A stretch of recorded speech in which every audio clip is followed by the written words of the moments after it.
মূলত আমাৰ 5টা শেল্টাৰ আছে।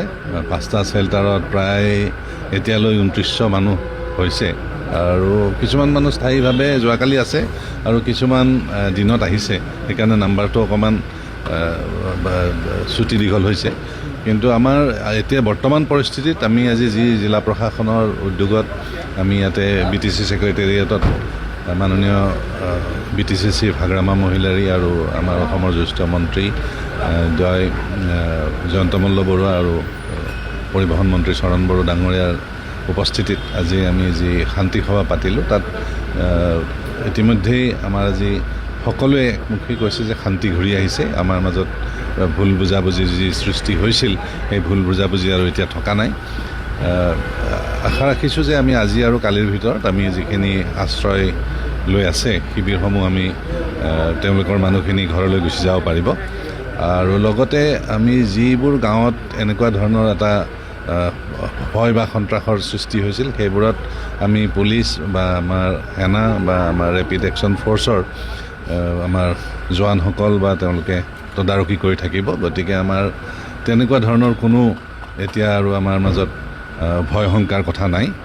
আৰু দ্বিতীয়তে আমাৰ যিবিলাক কাৰ্যসূচী আছে, আমাৰ সেই কাৰ্যসূচী যেনেকুৱা আমাৰ মুখ্যমন্ত্ৰী উদ্যমিতা আঁচনি, এটিকুলি দুটিপাত আঁচনি, এইবিলাকৰ ডাঙৰ ডাঙৰ সভা আছে। আমাৰ 23 তাৰিখে আছে, 25 তাৰিখে আছে। এইবোৰত এতিয়া সকলো যিহেতু স্বাভাৱিক জনজীৱন ঘূৰি আহিছে, সকলোবিলাক আমাৰ সময়মতেই হ'ব। আৰু মই আশা ৰাখিছোঁ যে আজিৰ যিখন আমাৰ ইয়াতে সভা হৈছে, তাত বহু অনুষ্ঠান প্ৰতিষ্ঠান লগতে আমাৰ সন্থাসমূহৰ বিষয়ববীয়াসকল আছে। গতিকে তেখেতসকলৰ যৌথ প্ৰচেষ্টাত আমাৰ এই ভাতৃত্ববোধ, শান্তি সম্প্ৰীতি আৰু কটকটীয়া হ'ব।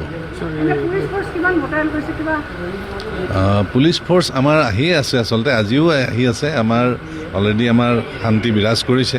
আমাৰ বহুতকেইটা বেটেলিয়নে ইতিমধ্যে আমাৰ থানাসমূহত আছে। এটা বেটেলিয়ন এখন থানাতে আছে মোটামুটি। আৰু আমাৰ ৰেপিড একশ্যন ফ'ৰ্চ দুটাকৈ আমাৰ ইয়াতে আছে, ভাৰতীয় সেনা আছে। গতিকে আমাৰ ফ'ৰ্চৰ মানুহ আমাৰ মোৰ দেন ছাফিচিয়েণ্ট আমাৰ কোকৰাঝাৰত উপলব্ধ হৈ আছে। আশ্ৰয় শিবিৰত খাদ্যৰ সামগ্ৰী আৰু গৰম কাপোৰ যোগান ধৰা হোৱা নাই বুলি আচলতে তেনেকুৱা নহয়। হঠাৎ আহি পেলাই মানুহখিনি তাতে গোট খালে আৰু আশ্ৰয় শিবিৰৰ পোনপ্ৰথম অৱস্থাত কোনো ধৰণৰ আমাৰ পৰিৱেশ নাছিলে।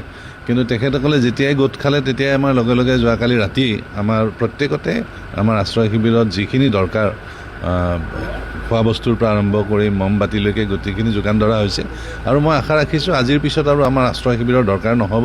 যদি কিবা তেখেতসকলক আৰু আমাৰ বস্তুৰ যোগান ধৰিবলগীয়া আছে, সেইখিনি আমি তেখেতলোকৰ ঘৰতো আমি সেইখিনি যোগান ধৰিব পাৰিম। গতিকে ইমিডিয়েট ৰিলিফৰ কাৰণে গতিকে আমি আজি অনুৰোধ জনাব বিচাৰিছোঁ যে তেওঁলোকে নিজৰ ঘৰলৈ উভতি যাব লাগে। আৰু বহুত শিবিৰত থকা ব্যক্তি ইতিমধ্যে তেওঁলোকে মানসিকভাৱে প্ৰস্তুত হৈছে নিজৰ নিজৰ ঠাইলৈকে ঘূৰি যোৱাৰ ক্ষেত্ৰত।